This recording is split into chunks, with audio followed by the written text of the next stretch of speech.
ముఖ్యమంత్రి శ్రీ చంద్రబాబు నాయుడు గారి నాయకత్వంలోని అత్యున్నత స్థాయి ప్రతినిధి బృందం ఈ రాత్రి జపాన్ బయలుదేరి వెడుతోంది. ఈ పర్యటనలో జపాన్ ప్రధానమంత్రి శ్రీ షింజో అబేని కలిసి అమరావతి శంకుస్థాపనకు రావాల్సిందిగా చంద్రబాబు నాయుడు గారు ఆహ్వానిస్తారు.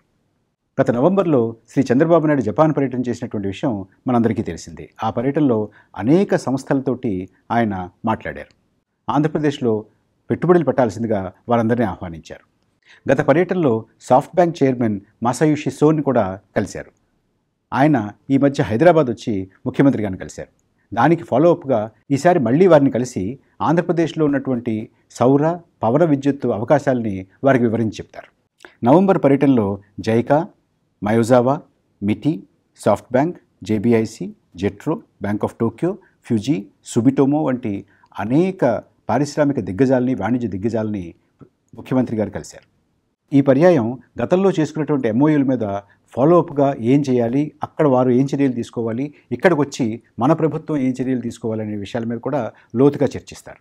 ఈ పర్యటనలో ఫార్మాస్యూటికల్ కంపెనీ మేజీ సియాకా తోటి చర్చలు జరుపుతారు. జపాన్ పర్యటన ముగించుకుని 9వ తారీఖుకి చంద్రబాబు నాయుడు గారి నాయకత్వంలోని ప్రతినిధి బృందం తిరిగి హైదరాబాద్ చేరుకుంటుంది.